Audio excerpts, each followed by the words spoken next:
just speak shortly about my cousin Mary. Na magomba manene asokoluzio musani on Mary.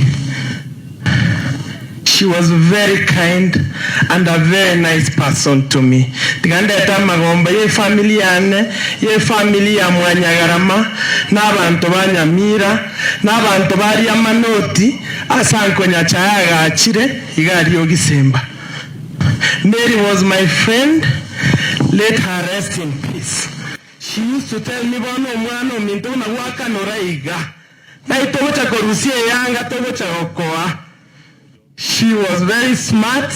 She was very beautiful. She used to come to my place. She's lived with me, my sister Mary. Really miss her.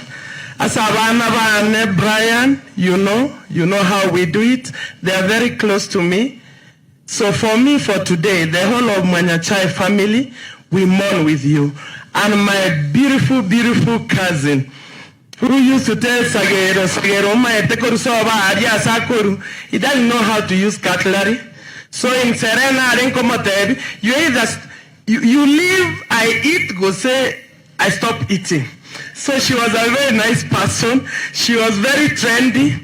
Used to tell Sagero, we had a good time. She liked her wine. And she was very generous. When the bill comes, she's the first person to pay. So we mourn you, Basweti Minto. We mourn you. And for my cousin Charles, who was very, very close to Basweti, you know what it means. May God bless you so much. Amagayaba Antobanya Mira, Yasai Gochimotunamanya, Oyone Elibakor Kariverera, Biamono. Brian.